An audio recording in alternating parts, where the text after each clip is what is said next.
भविष्य में जब पृथ्वी आहिस्ता आहिस्ता गर्म होने लगी और ओजोन लेयर भी तबाह होने लगा, तो इससे पृथ्वी पर इंसान का जीना मुश्किल हो गया। उस समय एक वैज्ञानिक ने कुछ प्रयोग किए कि शायद पृथ्वी का क्लाइमेट फिर से ठीक हो जाए, मगर वो नाकाम रहा। बल्कि उस प्रयोग के नाकाम होने की वजह से लाखों इंसान बीमार हो गए।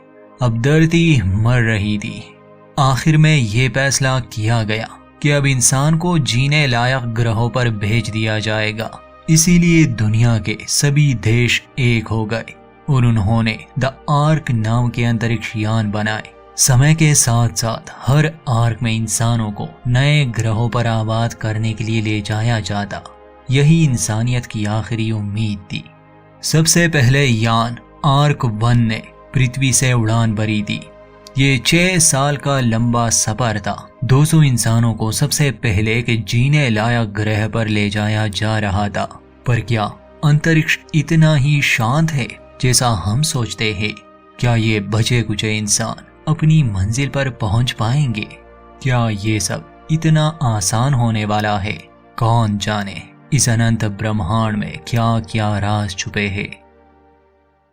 तो दोस्तों चलिए इस बार आपको ले चलते हैं अंतरिक्ष के इस रोमांचक सफर पर। ये सीरीज है द आर्क, 2023 में रिलीज हुई। फिलहाल ये नेटफ्लिक्स, HBO और Amazon प्राइम पर अवेलेबल तो नहीं है और ना ही हिंदी में। ये हमारे लिए कुछ दिन का सफर होने वाला है, इसलिए अगर सब्सक्राइब नहीं किया तो कर दे। कहानी की शुरुआत होती है और हम अंतरिक्ष यान आर्क 1 को देखते हैं, जिसने आज से 5 साल पहले पृथ्वी से उड़ान भरी थी। इसमें 200 इंसानों को एक नए ग्रह प्रोक्सिमा बी पर आबाद करने के लिए ले जाया जा रहा है। 6 साल का ये लंबा सफर गहरी नींद में गुजरने वाला था। सभी इंसान गहरी नींद में थे और इन्हें जगाया जाता सिर्फ 2 हफ्ते पहले, जब ये अपनी मंजिल प्रोक्सिमा बी ग्रह पर पहुंचते। मगर किस्मत साथ नहीं देती। एक दिन जब ये यान अपने रास्ते पर था, क्रायोबे में हम देखते हैं कि सभी मुसाफिर अपने पॉड्स में सो रहे हैं। शिप का अलार्म बजने लगा क्योंकि कोई चीज टकराई थी। क्रायोबे धीरे धीरे टूट रहा था। तभी एक पॉड में टेक्निकल खराबी आ जाती है। जो इंसान इस पॉड में थी वो जाग गई। होश संभालते ही वो देखती है कि शिप खतरे में है। अच्छी बात ये थी कि ये औरत असल में इस शिप की लेफ्टिनेंट है। इसका नाम शेरन गार्नेट है। ये जल्दी से अपने पॉड से निकलती है, शिप का जायजा लेती है। ये समझ गई कि शिप से कोई चीज टकराई है और अब क्रायोबे इस शिप से अलग होने वाला है। ये जल्दी से कंप्यूटर में कोड एंटर करती है। अब जितने भी इंसान गहरी नींद में थे वो आहिस्ता आहिस्ता से जागने लगे। समय बहुत कम था। शिप का लाइफ सपोर्ट सिस्टम भी जल्दी बंद होने वाला था, जिसका मतलब कि आर्टिफिशियल ग्रेविटी और ऑक्सीजन दोनों ही बंद होने वाले थे। इसलिए इन लोगों को जल्दी से शिप के किसी सुरक्षित जगह में जाना था। लेफ्टिनेंट गार्नेट सभी को निकलने के आदेश देती है। कुछ लोगों के स्लीपिंग पॉड्स मलबे तले दब गए। इन्हीं में से कैप्टन भी थी, जिसे ट्रेंट नामी एक लड़का बचाने की बहुत कोशिश करता है। मगर क्रायोबे जल्द ही तबाह होने वाला था, इसलिए शेरन ट्रेंट को वहां से निकाल लेती है। सभी दरवाजे बंद किए जाते हैं। इतने में आर्टिफिशियल ग्रेविटी भी बंद पड़ जाती है और लाइफ सपोर्ट सिस्टम भी। मगर क्रायोबे से निकलते समय सभी मुसाफिरों ने हेलमेट्स पहन लिए थे। शेरन जल्दी से सिस्टम की मदद से लाइफ सपोर्ट सिस्टम और आर्टिफिशियल ग्रेविटी को वापस लाने की कोशिश करती है। शिप के बाहर का मंजर हमें दिखाया जाता है। जो हिस्सा शिप से अलग हुआ था, एक टुकड़ा, वो एक चैम्बर में अटक चुका था। मगर मैनुअली ऑपरेट करने की वजह से जैसे ही शिप का वो हिस्सा घूमने लगा, उसमें फंसा वो टुकड़ा भी निकल जाता है, जिससे आर्टिफिशियल ग्रेविटी तो लौट आती है और कुछ देर बाद लाइफ सपोर्ट सिस्टम भी ऑन हो जाता है। शेरन गार्नेट अपना हेलमेट उतारती है। शिप तबाह होने से बच गया और ये लोग मरने से, मगर काफी नुकसान हो चुका है। कुछ देर बाद जब सभी लोग अपना होश संभालते हैं तो शेरन लेफ्टिनेंट स्पेंसर लेन से मिलती है। शेरन लेन से कहती है कि हमें कमांडर को जगाना होगा, हालांकि लेन कहता है कि मुझे नहीं लगता ये ठीक रहेगा। तो शेरन कहती है कि ये एक इमरजेंसी है, हम मरते मरते बचे, शिप तबाह होने वाला था, ये जरूरी है। ये इमरजेंसी नहीं तो और क्या है। असल में शिप के 2 क्रायो बे थे।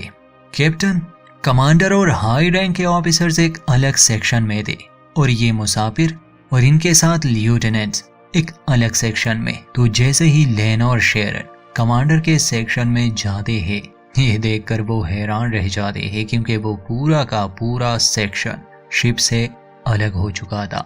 इसका मतलब कि इस शिप को चलाने वाले सभी काबिल और हाई रैंक के ऑफिसर्स अब नहीं रहे, सिवाय 3 लिeutenants के, जिसमें 2 को हमने देख लिया, लेन और शेरन।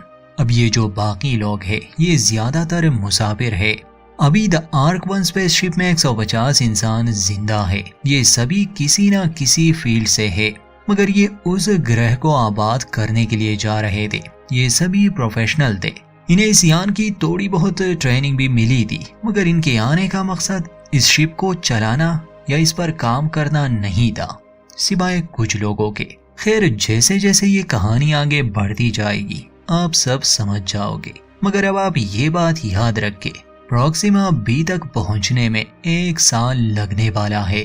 ये शिप डैमेज है, 150 लोग नींद से जाग चुके हैं और कुछ भी हो सकता है। यहाँ इनकी मदद के लिए कोई नहीं आने वाला और इन्हें जिंदा रहना है। खैर, बैक टू द स्टोरी। कुछ समय के बाद सभी लोगों को मेडिकल बे में लाया जाता है क्योंकि ये सभी पिछले 5 सालों से सो रहे थे और इनके शरीर में काफी बदलाव आ चुके थे।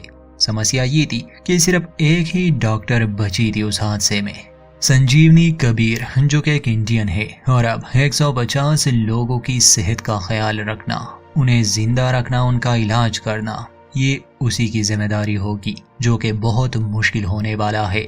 धीरे धीरे अब हम कहानी के सभी कैरेक्टर्स को जानने की कोशिश करेंगे। जब सभी का मेडिकल चेकअप हो रहा था, एक लड़का आता है। इस लड़के का नाम एंगस है। एंगस एग्रीकल्चर डिपार्टमेंट से है और वो भी अकेला ही बचा है, मगर है काफी काबिल।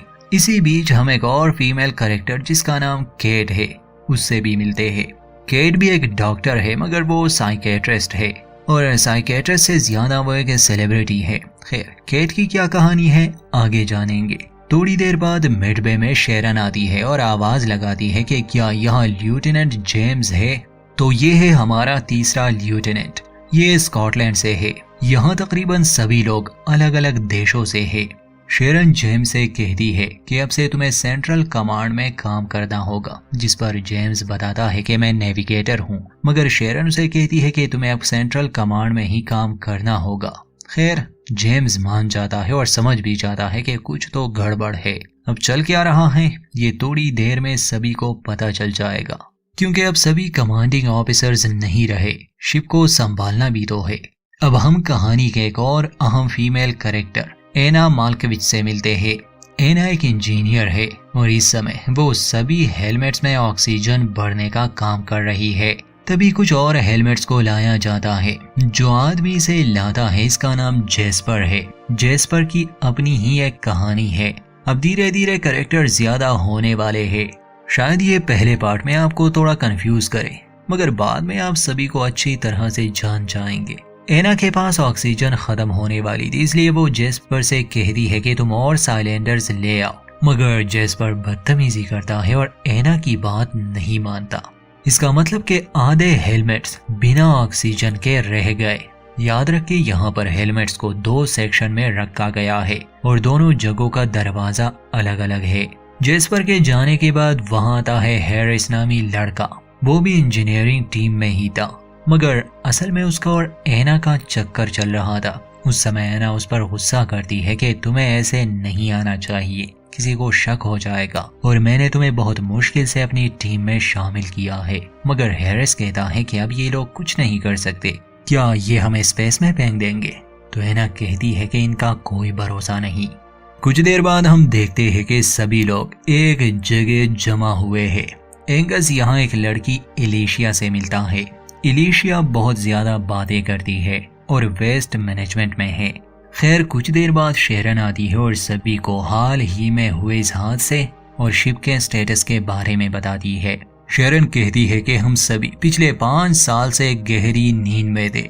हमें 1 और साल लगने वाला है प्रोक्सिमा बी ग्रह पर पहुंचने में। उनमें से एक पूछता है कि हमें ये नहीं बताया गया कि शिप को क्या हुआ था। शेरन जवाब देती है कि हमें भी नहीं पता, शायद कोई एस्टेरॉयड टकराया होगा, स्पेस जंक या फिर शिप में ही कोई ब्लास्ट हुआ होगा। हमें अभी तक सही से नहीं पता, पर हम इसकी जांच करेंगे क्योंकि हमारे पास कोई रिकॉर्डिंग भी नहीं है। जेम्स बताता है कि अच्छी बात यह है कि नेविगेशन सिस्टम सही से काम कर रहा है और हम अपने रास्ते पर है। फिर लेन बताता है कि शिप का कुछ हिस्सा डैमेज हो चुका है, जिसमें पानी को रिसाइकल करने वाला यूनिट भी शामिल है। मतलब कि हमारे पास बस 4 हफ्तों का पानी ही है। हम इसे नहाने या कुछ धोने के लिए इस्तेमाल नहीं कर सकते, सिर्फ पीने के लिए। ये सुनकर सभी लोग घबरा जाते हैं, मगर शेरन उन्हें कहती है कि इन 4 हफ्तों में हम पानी वाले प्रॉब्लम का हल ढूंढ लेंगे, इसलिए फिक्र ना करें। ट्रेंट पूछता है कि अगर हम ठीक ना कर पाए फिर? तो शेरन कहती है कि हमें पॉजिटिव सोचना होगा। केट पूछती है कि चलो मान लिया पानी का कोई ना कोई हल निकल आएगा, पर खाने का क्या हमारे पास 1 साल के लिए खाना भी है, वो भी 150 लोगों के लिए? तो शेरन कहती है कि सिर्फ 6 हफ्तों के लिए है, मगर हम इस पर भी काम कर रहे हैं। ये सुनते ही केट कहती है कि मुझे कमांडर से बात करनी है। तो शेरन सबको ये बात बता देती है कि अब वो नहीं रहे। हाई रैंक के सभी ऑफिसर्स मर चुके हैं। उस हादसे में उनका क्रायोबे शिप से अलग हो चुका है और अब सिर्फ हम 3 ल्यूटेनेंट ही है, जिसका मतलब कि हम ही यहाँ के हाई रैंक ऑफिसर्स है। ये जानकर सभी को झटका लगता है। जब वो पूछते हैं कि इंचार्ज कौन होगा, तो शेरन आगे आती है कि मैं इंचार्ज हूँ, क्योंकि शिप के बारे में मैं सबसे ज्यादा जानती हूँ। हालांकि ये बात लेन और जेम्स को ज्यादा अच्छी नहीं लगती, क्योंकि वो दोनों भी शेरन की तरह ल्यूटेनेंट ही थे। शेरन सबसे कहती है कि यहाँ इस जहाज पर हर इंसान किसी ना किसी फील्ड से है। अगर हम मिलजुल कर काम करें तो हम जिंदा रहेंगे और हर मुश्किल का सामना करेंगे।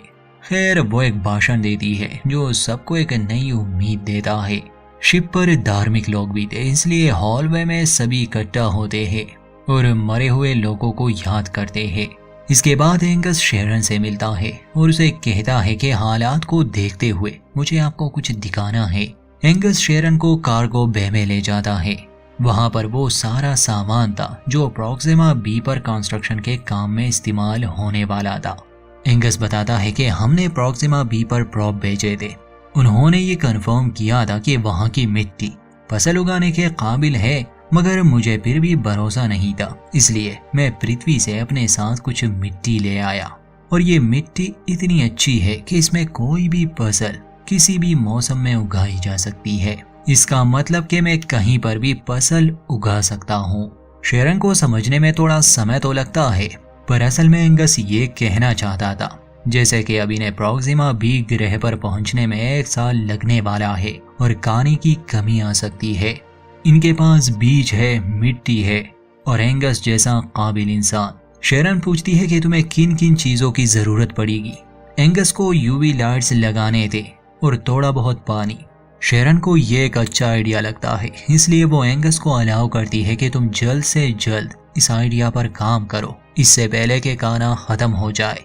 एंगस उस कार्गो बे को पूरी तरह से खाली करवाना चाहता था, क्योंकि अब अंतरिक्ष यान पर होगी खेती बाड़ी। सीन केट पर शिफ्ट होता है, जैसे कि अब नहाने पर पाबंदी लगाई गई थी, क्योंकि शिप पर पानी की कमी जो थी और वाटर रिसाइकलिंग यूनिट भी खराब हो चुका था। इसके बावजूद केट वॉशरूम में जाती है और नहाने की कोशिश करती है, मगर फेलिक्स नामी सिक्योरिटी वाला जो अपने काम को बहुत सीरियस लेता है वो उसे रोकता है। हालांकि केट उसे झांसा देने की कोशिश भी करती है, मगर फेलिक्स उसे वहां से निकाल देता है। सीन मेंटेनेंस वालों पर शिफ्ट होता है, यानी कि ईवा और उसकी टीम पर। अब कार्गो बे को खाली करवाया जा रहा था। एलिशिया को जब रियलाइज होता है कि ये लोग अब स्पेस शिप पर ही खाना उगाने वाले हैं तो उसे बहुत खुशी होती है और वो एंगस के पास जाती है, उसकी तारीफ करती है।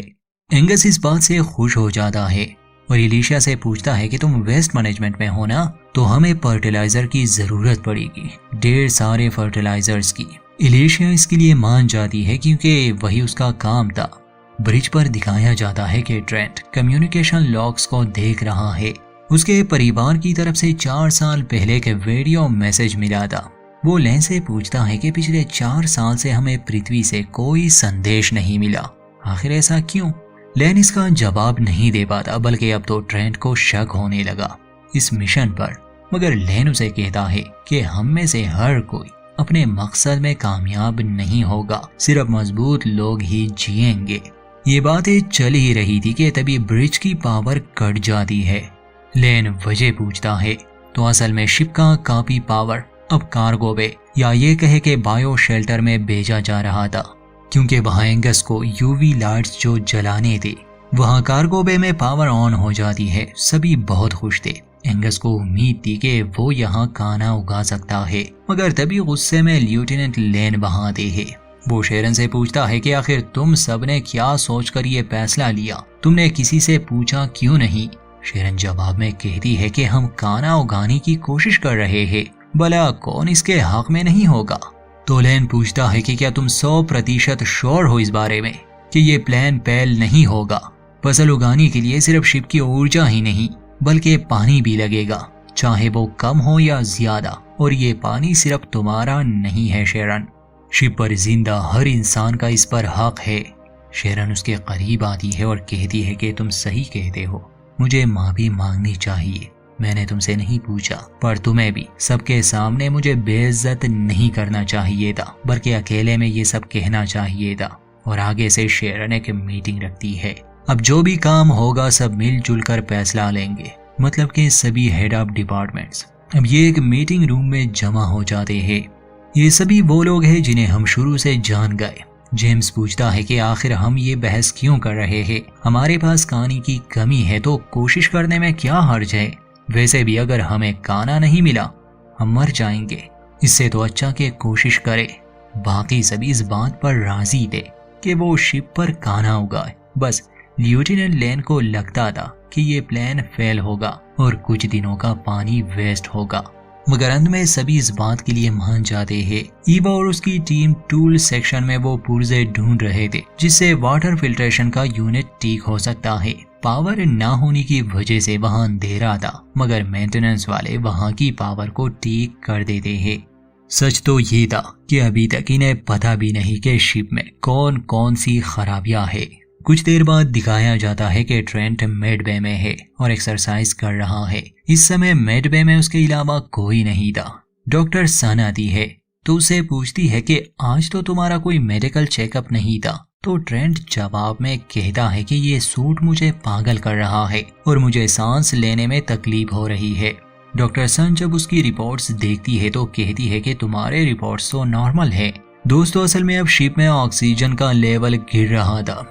ट्रेंट पर सबसे पहले असर हुआ और ये कहने की देर थी कि शिप का लाइफ सपोर्ट सिस्टम फिर से बंद पड़ जाता है। बार बार यही वार्निंग दी जा रही थी कि अपने प्रेशर सूट और हेलमेट्स पहने। सभी लोग अपना काम छोड़कर उस कंपार्टमेंट की तरफ भागते हैं। अब मिडबे में ट्रेंट रह जाता है क्योंकि उसे चलने में तकलीफ हो रही थी, इसलिए डॉक्टर सन उसके लिए हेलमेट लेने जाती है। मगर शिप के सिस्टम में इतने एरर्स आ जाते हैं कि सभी डोर्स अब लॉक होने लगे थे, इसलिए ट्रेंट मिडबे में ही फंस जाता है और बाकी लोग अलग अलग जगहों पर। जाने से पहले डॉक्टर सन ने उसे एक मास्क दिया था, मगर उसमें ज्यादा ऑक्सीजन नहीं होती, इसलिए आगे चलकर ट्रेंट की हालत खराब होने वाली है। क्योंकि जब हेलमेट लिए सन वापस आती है वो दरवाजे को नहीं खोल पाती। स्पेसशिप का लाइफ सपोर्ट सिस्टम बंद पड़ गया किसी एरर की वजह से। ब्रिज पर इसे कोई नहीं समझ पा रहा था। खैर, जैसे कि एक सीन में ये दिखाया गया था कि ईवा ने आधे हेलमेट्स में ऑक्सीजन भर दी थी और आधे बिना ऑक्सीजन के रह गए थे। वो लोग जो हॉलवे में पहुंच गए थे और बाद में दरवाजे बंद हुए तो सिर्फ ईवा ही उस जगह पर थी जहां सभी हेलमेट्स में ऑक्सीजन थी। बाकी जो लोग थे उनके हेलमेट्स में ऑक्सीजन नहीं थी और ये बात ईवा सबसे पहले नहीं बताती क्योंकि उसे उम्मीद थी कि दरवाजा खुल जाएगा और सभी उसकी तरफ आ जाएंगे। सबसे बड़ी मुसीबत ये थी कि उन फंसे हुए लोगों में हैरिस भी शामिल था, यानी कि उसका बॉयफ्रेंड।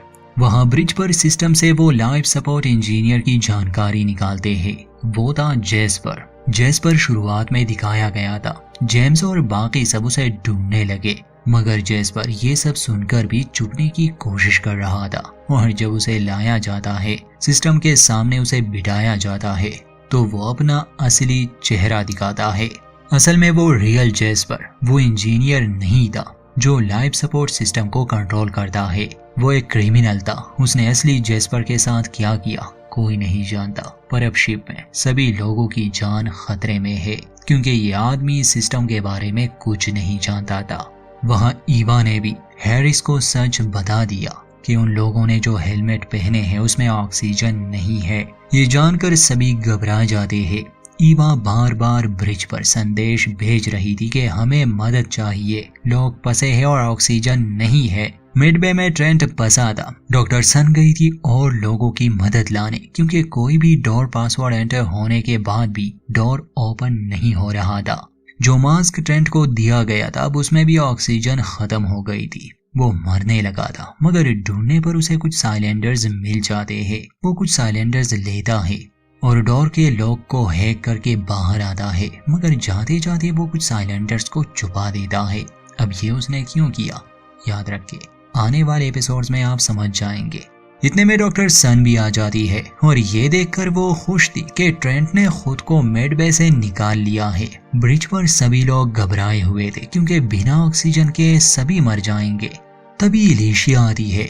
उसके पास आईटी की भी डिग्री थी, इसलिए वो जल्दी से एरर को समझ जाती है कि ये तो सॉफ्टवेयर में ही कोई एरर है। वो अपनी कोशिश करती है, मगर तब तक बहुत देर हो चुकी थी, क्योंकि हॉलवे में फंसे लोग अब मरने लगे थे, खासकर हैरिस। हालांकि डॉक्टर सन और बाकी टीम उनकी मदद के लिए पहुंच जाते हैं और एलिशिया सिस्टम से एरर को भी खत्म कर देती है। मगर ईवा का बॉयफ्रेंड हैरिस अब नहीं रहा, और सबसे बड़ी बात, उस बहरूपिये जेस्पर को अरेस्ट किया जाता है, क्योंकि उसने एक ऐसे इंजीनियर की जगह ली जो लाइफ सपोर्ट सिस्टम को कंट्रोल करता था। एलिशिया जब जान लेती है कि शिप के एक हिस्से में ऑक्सीजन लीक हो रही है, इसलिए लेफ्टिनेंट लेन बाहर जाते हैं और उस लीकेज को बंद कर देते हैं। तब जाकर शिप का सिस्टम स्टेबल हो गया। सभी एलिशिया की तारीफ करते हैं, हालांकि वो वेस्ट मैनेजमेंट में थी, मगर काबिल बहुत थी, इसलिए जेम्स उसे उस पोस्ट से हटाकर अपने साथ ब्रिज पर रखता है। ईवा बहुत दुखी थी और जेस्पर को अरेस्ट किया गया था। जब शेरन उससे पूछताछ करने जाती है कि उसने ऐसा क्यों किया, तो वो कहता है कि लाइफ सपोर्ट एरर का सवाल ही पैदा ना होता अगर हम अपने समय से पहले ना जागते या शिप डैमेज ना होता, इसलिए मैंने उस इंसान की जगह ली। शेरन कहती है कि मैं तुम्हें मौत की सजा सुनाऊंगी, मगर यहाँ जेस्पर चालाक निकला। वो कहता है कि मैं तुम्हारा एक राज जानता हूँ और मेरे पास फुटेज भी है। वो फ्लोरिडा की कोई बात करता है, जिसे सुनकर शेरन के चेहरे के हाव भाव एकदम से बदल जाते हैं। मीटिंग में सभी ये डिसाइड करते हैं कि वो जेस्पर के साथ क्या करें, क्योंकि ये डेमोक्रेसी है, इसलिए जेस्पर को लाने का फैसला किया जाता है कि वो अपने बचाव में क्या कहता है। मगर जब ये लोग उसे लाने जाते हैं, वो मरा पड़ा था, किसी ने उसका गला काटा था। और इसी सस्पेंस के साथ इस पहले एपिसोड का दी एंड। दोस्तों, ये कहानी कंटिन्यू है, चैनल के साथ जुड़े रहिए, अपडेट्स जल्दी मिलेंगे।